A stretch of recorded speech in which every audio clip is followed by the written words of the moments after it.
আসসালামু আলাইকুম মাইশা কুকিং হোমে আরও একবার স্বাগত জানাই। আজ আমি তৈরি করে দেখাবো তাল দিয়ে তালের পাটিসাপটা পিঠা। এটা দেখতে যেমন সুন্দর, খেতে তার থেকেও আরও বেশি ভালো লাগে। এভাবে তালের পিঠা তৈরি করে নিলে একটি পিঠাও ভাঙবে না। আজকের রেসিপিটি যদি ভালো লাগে তাহলে আমার ভিডিওতে একটি লাইক দিয়ে আমার চ্যানেলটি সাবস্ক্রাইব করে রেখো। পিঠা তৈরি করার জন্য আগ থেকে জাল করে নেওয়া তাল, এখানে আমি হাফ বাটি তাল নিয়ে নিচ্ছি। বেটার তৈরি করার জন্য 3 টেবিল চামচের মতো চিনি নিয়ে নিচ্ছি। তোমরা যদি চিনিটা বেশি খেতে ভালোবাসো তাহলে একটু বাড়িয়ে দিবে। এরপর আমি 1 কাপ পরিমাণে চালের গুঁড়া নিয়ে নিচ্ছি, আর তার সাথে আমি হাফ কাপ পরিমাণে ময়দা নিয়ে নিচ্ছি, টেস্ট অনুযায়ী লবণ, আর আমি এখানে লিকুইড দুধ দিয়ে দিব। আমি এখানে 1.5 কাপ পরিমাণে ময়দা চালের গুঁড়ো নিয়েছি, এর জন্য 2.5 কাপ পরিমাণে আমার লিকুইড দুধ লেগেছে। প্রথমে আমি অল্প কিছু দুধ দিয়ে তারপরে ব্যাটারটা মাখিয়ে নিচ্ছি। এরপরে বাকিটা দিয়ে আমি তারপরে ভালোভাবে মেখে নিব। তোমরা চাইলে এখানে গুঁড়ো দুধ দিয়েও ব্যাটারটা তৈরি করে নিতে পারো।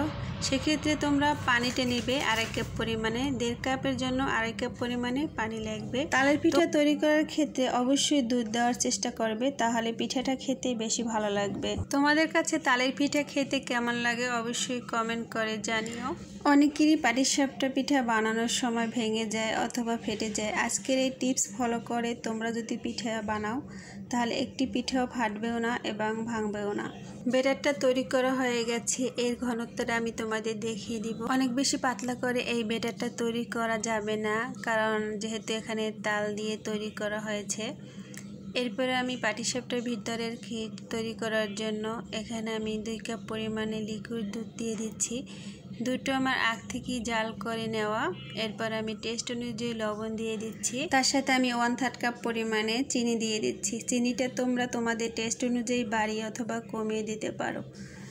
তবে আমি এখানে দুধটাকে জাল করব না, কারণ জাল করে নেওয়া আছে। এর ভিতরে আমি এখন চালের গুঁড়ো দিয়ে দিচ্ছি 1/3 কাপ পরিমাণে, দিয়ে আমি ভালোভাবে নেড়ে চেড়ে নেব।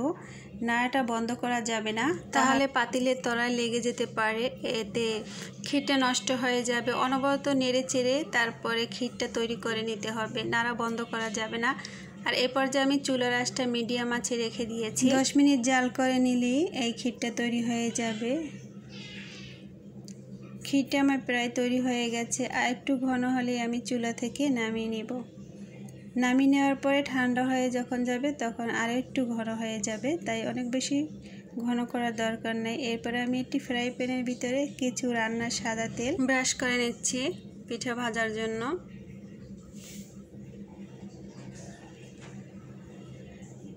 এখন আমি আগ থেকে গুলে রাখা ব্যাটার থেকে 1.5 চামচের মতো ব্যাটার দিয়ে তারপর একটি পিঠা তৈরি করে নেব। এভাবে আমি ফ্রাই প্যানের হ্যান্ডেল ধরে ভালোভাবে ঘুরিয়ে গোল করে নিব, তবে অনেক বেশি পাতলা করে নেওয়ার দরকার নেই, কারণ যেহেতু এটা তালের পিঠা অনেক বেশি পাতলা করে তৈরি করা যাবে না। এখন আমি তৈরি করা ক্ষীর থেকে কিছু ক্ষীর দিয়ে দিচ্ছি। বন্ধুরা, এই পিঠাটা তৈরি করা খুবই সহজ, কিন্তু খেতে অনেক বেশি ভালো লাগে। তোমরা চাইলে এটা ফ্রিজে রেখে 2 দিনও খেতে পারবে, আর এটা ফ্রিজে রেখে খেলেও অনেক বেশি ভালো লাগে। ছোট বড় সকলের কাছে এই পিঠাটা অনেক বেশি ভালো লাগবে। বন্ধুরা, আজকের ভিডিওটি তোমাদের কাছে যদি ভালো লেগে থাকে তাহলে আমার ভিডিওতে একটি লাইক, কমেন্ট এবং সাবস্ক্রাইব করে রেখো। পাশে থাকা বেল আইকন বাটনটি অন করে রেখো নতুন নতুন ভিডিও পাওয়ার জন্য। ভিডিওটি সম্পূর্ণ দেখার জন্য অনেক অনেক ধন্যবাদ। সবাই ভালো থেকো, সুস্থ থেকো। আসসালামু আলাইকুম, আল্লাহ হাফেজ।